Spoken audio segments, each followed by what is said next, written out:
T2 नहीं आ रहा live आ रहे हो हाँ Right, we are back with the Facebook Live run series, Iron series, and I'm here with Preet. So hi Preet. Hi Doc, how are you? Good sir, good. So there was a little glitch earlier. We didn't have the camera on and we chatted for 30 minutes thinking we were live. So back again. Preet, just tell us about yourself. Like, you know, we started together as we were talking about 10 years ago, and your journey so far, 10-year journey of running. Sure, so basically, I mean, my first official run was the Airtel 6 kilometer run, which is called the Great India Run or whatever it's called, Great Delhi Run. And I thought I'll do a 6 kilometer run.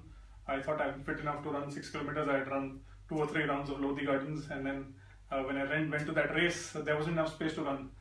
Too many people in costumes. It's more of a carnival. People with hoardings, people just more of a brand kind of a representation going on there. So I mean, then I thought maybe next year. I mean, there was no other choice but straight away to jump into a half marathon, 21 kilometers. I said, okay, I'll do this next year.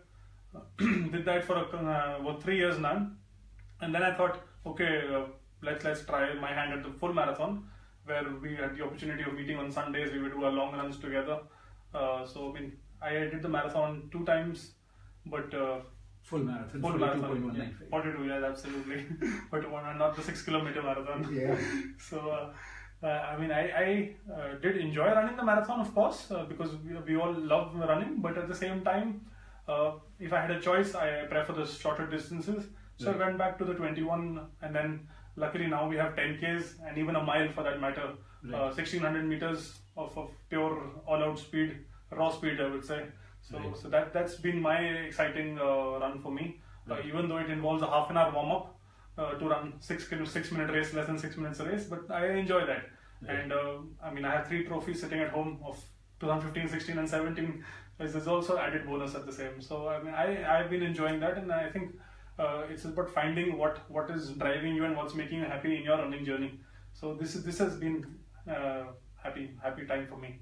Totally. And distance wise, again, when in my space of sports medicine and all that, you know, when we talk about prescription of exercise, we doctors in that space are of the opinion 30-45 minutes really of cardiovascular stuff is good enough. Beyond that is your passion, your love, your madness for running really.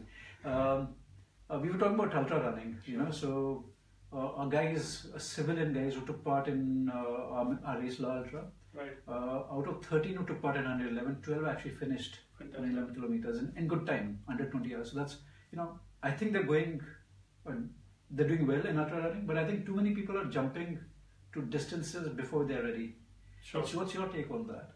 I think what's happened is that choice is there now of jumping in very quickly. Yeah. Earlier when we started out, we had maybe say 3 or 4 events in the entire year. The calendar had just 4 events, and those included a 21 kilometer run, a 42 kilometer run, and that was it. And now we have a 50k, 75k, 100 kilometer run, even a 160 kilometer run. And then we have 24 hours, 36 hours, 48 hours. Yeah. So I think people see that as an option just because it's there and you can just walk into it. Let's just go and try my hand at it. Yeah. But at the same time, I think some of them might be embarrassing themselves. Going on for so many hours, I mean, to be on your feet is definitely not an easy thing. It's definitely a challenge. Yeah. But at the same time, you should be clocking some mileage when you walk into that race is my take. I mean, of course, a lot of people could disagree that saying that it's commendable what they're doing. I mean, I'm not denying that at all. But at the same time, if it's a race at the end of the day, it should be treated like that. They're also putting themselves in harm's way, I would think. Sure. So again, I was mentioning earlier that 4-hour cutoff for a marathon. People think it's too much, too fast, but it's not. I think we humans are capable of that. Most of us are. When you're spending more than 4 hours, the chance of injuries increase. So I think they go hand in hand. So I actually agree with what you're saying. If someone takes 8 hours or 9 hours to do a 42, I mean, come on. I mean, why do a 42 yet? Why not a quicker 10 first? Yeah. You know, and then get to that. So totally agree. What about rest, recovery? So I think rest and recovery have been and will be always the most ignored parts of our running journey, because when we come as a group and run together, we only talk about running. Nobody wants to talk about rest, nobody wants to talk about recovery, nobody wants to talk about nutrition. It's just about how many kilometers are you running, what pace are you running, and you know, what's your plan after that. Let's do something after that. But proper rest or even active rest for that matter is a new concept to many. I mean, you know, rest is probably when I tell people you're supposed to rest, they think they sit in home, watch TV all day long, that's rest. So there's obviously that concept of active rest where you can do your strength training at the same time. Yeah. This is also part of rest. Yeah. People take it for granted, and then obviously they end up injuring themselves by doing things which they thought they were doing right. But at the same time, that guidance isn't there to put them at the right path of what is important. So if you're not resting well, which is getting enough sleep. Enough is not counted by hours. Yeah. Some people work 14 hours a day, some people work 8 hours a day, but some people could recover with 4 hours of sleep. Whereas me personally, I need 8 hours of sleep to make myself feel recovered. Yeah. If I run even if I sleep 7 hours, I don't feel good enough for the next morning. Yeah. So it's about your own body, how you feel, and how quickly you can recover. Same time, I mean, someone could recover in 24 hours. Some people are ready for after 12 hours to go and hit the track again. Yeah. So it's just about you. So you have to understand your own body and then treat it with utmost respect before you push it into that punishment kind of phase. Brilliant. Good. Coming to nutrition then, you were saying something about nutrition earlier? Sure. So basically, I mean, the biggest factor and probably the most, I would say, scary fact out of running has been the thing that people are not eating post-run or pre-run. So that basic understanding of eating something in the morning isn't there. They think they just need to get ready and step out of the road because they're getting late to then do the run. I said, wake up 10 minutes earlier, get something in your system before you go out for a run. And more importantly, when example you're doing a long run or a hard workout, either way, you need to eat straight after your workout is finished. Don't wait to go home, have a shower and then have a breakfast. You're 60 minutes, 90 minutes away from your workout when you finished it. So you need to have something, I would say even 15 minutes within your workout, finishing it, have something to eat. It could be unhealthy stuff also, better than not eating at all. That's my take. So now we've started carrying, example, cake, bananas, toffees, everything in my bag from my kit bag has now become a goodie bag for the same reason. So that someone wants can eat out of that bag, however they want, they're comfortable eating whatever, at least they get something in their system. Because not eating is very, very dangerous and people aren't realizing that enough. That's been the concern. Yeah, so one more thing just to add to that is, we have a window of 30 minutes actually when you do high intensity workout, and protein is very important. Sure. And people are just not having it. Yeah. Okay, coming to honey, right? So you have been into honey business for how long now? So we've been doing this now for almost 7 years. Right. We've been doing this, and we've been in the organic space. So we have a brand called Society Natural. Okay. I've been using honey in the morning before my workout. I have a spoonful. I mean, I have a banana as well. I mean, again, it's about what works for you. This has worked. This combination has worked really well for me. It keeps me good for the next 2 hours even to run. I don't need anything in between to keep me. I don't feel hungry at all with this kind of combination. And now we're also working on a peanut butter, which is for a post-workout. I've been experimenting with it at home, adding bananas in my milk and putting peanut butter through. So far I've been really enjoying it. And again, this peanut butter is all again sugar-free. We're using honey as the substitute to sweeten it. Right. And it tastes great, and I'll get you some samples soon. No, you have to.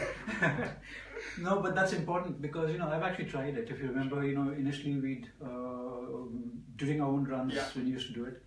I think it's a great one because sugar, what it does is it spikes up and then goes down, whereas honey would just kind of be there in your system. Absolutely. So that's super good. Absolutely. Again, I have asked this earlier. I'll just embarrass you again. So I was there for the wedding. It was amazing, good party, all that. Now, how are things? You started running both of you together. I remember that. Right. How are things going with that? So actually, I mean, what we missed out now, we'll have it on live. Yeah. So we actually went to get the Lodi Gardens, and we did our warm-ups together, and I took off at my own pace, and she was just left stranded there, and she said, "What the hell just happened?" And I said, I mean, I was supposed to run with you. I thought we go to the park together. I do my own thing, you do your own thing. But on a serious note, I mean, she doesn't enjoy running as much. She's very happy with seeing me doing whatever I'm doing. At the same time, she's found herself. She enjoys the gym. She enjoys yoga much more, and then she's focused on that. So I mean, at the end of the day, I mean, I don't want to push her to do what I'm doing because it makes me happy, or vice versa. I mean, it's a very kind of a parallel space for us. I mean, our personal time is our own time, and if we enjoy some activity, we can do it alone as well at the same time. It's not like it has to be done together. Right. So of course we have a son also now who's about 10 months old, and she can't wait for him to join me so she can get some nice time to enjoy her coffee in the morning. What's his take? I mean, I know he doesn't speak yet, Sure. but when he sees you coming in, out, or running, has he gone for a run with you? He hasn't gone for a run. Not a run, but like to be an audience when you're running and he's been out there watching what's happening. He hasn't been an audience so far. What I've done is I've put him in a stroller and taken him for a long ride here and there, and so far he's been very happy.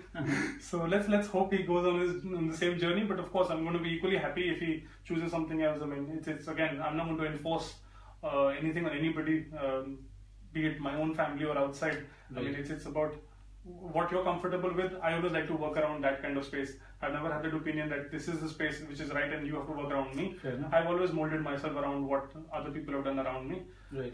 Same with my training right now has been sacrificed slightly because of him being around. I don't get that kind of sleep. The quality of sleep has been a little lesser. But at the same time, I mean, this is a part of life and a phase of life, and I'm enjoying it. I mean, at the same time. Right. So it's about priorities. This is my priority, and I've been enjoying it. So I don't want to overtrain at the same time when I know I'm not getting that enough quality of sleep and rest at the same time. So I train accordingly, and so that's where I've made the differential to keep myself sane at the same time avoiding any type of injury. Super. Yeah. Strength training. Yeah. What's your take on it? I mean, you do strength training and tell other people to. How important is strength training for runners? Strength training is probably the most important thing for a runner. Ignored always again because of the fact that running is supposed to be just running and running. Yeah. We talk about elites, how much they run. Mo Farah runs X amount of mileage. Kipchoge runs so much. Usain Bolt runs so much. But nobody talks about what they do in between their workouts. I mean, people don't remember that they work out thrice a day. We don't even work out once a day if you have a typical ideal schedule. So they do their strength training every day. Sometimes they'll have even 2 sessions of strength training in a day. And that's actually to basically just build a base. If you want to make a building, you need to have a strong base. So there's no point putting more pressure on your body when it's not ready for something. I mean, you can make someone run, but what nobody talks about is the consequences of what happened once they finish the run.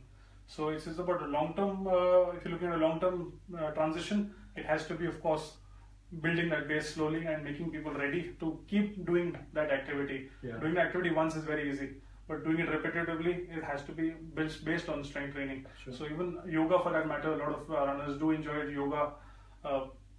It's fantastic. I mean, it looks, especially for men, they think yoga is very simple and it's for lazy people. Try doing it sometime, you'll realize how lazy you are or how you can actually sweat through yoga. It can be very tough if you do it right. Similarly, with again, some downtime is very important for runners. You don't have to train 12 months a year. Choose 2 months, a month, whatever you feel like. Go to the mountains if you want. Don't do anything. Do cycling. You can swim. But any type of different activity apart from running makes you freshen up. The new activity you enjoyed as well. When you come back into your running schedule, you start enjoying again what the running was all about, and so it's like a clean slate. Not in terms of your base fitness, but in terms of your mind is fresh and ready for the season ahead. So Hardev Singh, so he asked, thanks for addressing that. Rest. Ripudaman, how do you figure out your mileage goals for the week? And how frequently do you change it based on the running season, marathon coming up, etc.? Any thoughts on that? I think base mileage is again a controversial kind of terminology because people think that you have to run X amount of kilometers because again the plan says so. Same thing with the 10% rule, which is the thumb rule of running, so to speak, that you have to increase your fitness 10% every week. You have to keep increasing your mileage. So again, it has to be personalized. It has to be a customized plan.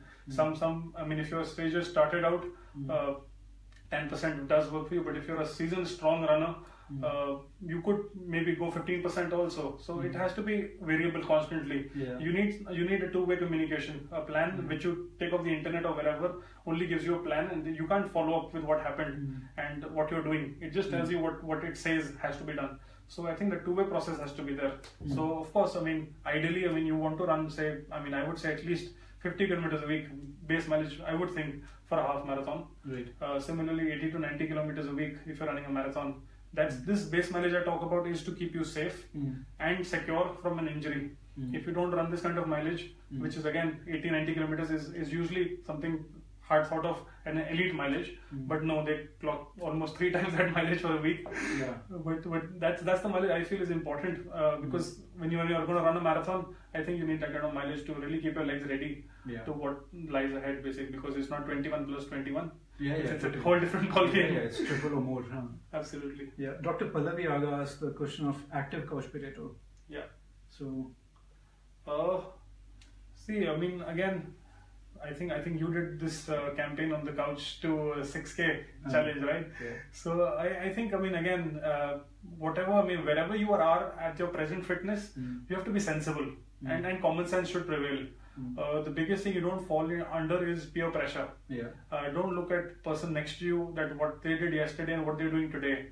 There will always be people much better than you in terms of fitness or timings or whatever, or they might just look fitter. Some people can look really fit but not be as fit at the same time. So it's about what your goal is specifically. That's the most key part for me. Choosing a goal and then sticking to it. And not looking around and saying when you're running, this person is doing this, and that person could have a different goal altogether. So don't be worried by those people. Stick to your goals and stick to your bases, and that should keep you sane. And then that's why you keep enjoying it. Otherwise, you're always stressed out what the other person is doing. It's like a rat race again. How life is. So we don't want to go into that space. Now Hardeep is asking, like, what about strength training or weight training to improve timings in half and full marathons? So we touched on that, but we didn't actually connect. Right. Weight training, personally, I don't feel, I mean, as a hobby or an amateur runner, that weight training is really required.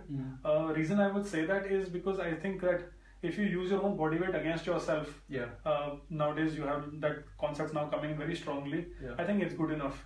I mean, basics. I mean, if you want to elaborate, if you want me to elaborate on that, I would say try doing push-ups, pull-ups, lunges. This is the regular stuff we do. Mountain climbers. Variation. There are a lot of variations in planks you can do. Try duck walks, frog walks. You'll know how difficult life can be suddenly without lifting any weight. You start hitting yourself immediately. So I think weightlifting, I mean, is not something I've really enjoyed. I mean, it's basically running. I mean, some people do it again and they enjoy it, but I think you can do very well without it, and even entering a gym for that matter, you could do it really well. Any other questions that we missed? You were asked on Facebook that maybe from here is missing.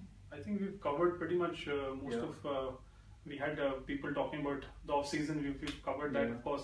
Progression is one thing that they were asking. One of the questions that I was asked. So when do you think you're ready for the next one? Right. This is actually a very interesting question. I think nobody can tell you when you're ready. You have to be ready, personally. So even this year, in fact, I had this thought through my head that should I plan to do a full marathon in Mumbai next year. It was a passing thought. It stayed with me for 3 days, and then I said, let common sense prevail. I mean, I could still go and bash out a full marathon, not enjoy it, get an average timing, or I'd rather just stick to my own goals. And as of my circumstances currently of how they are, let's just enjoy the half marathons. And then stick to that. I mean, ultra running is on the calendar, but it can wait for a few years. So that progression has to happen.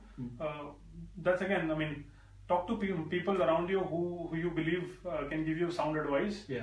Because again, there will be going to two schools of thoughts always in terms of this is the right thing to do. But again, listen to that voice deep down inside, what it says, because you'll know. I mean, you spend some time with yourself. I think you find the answer.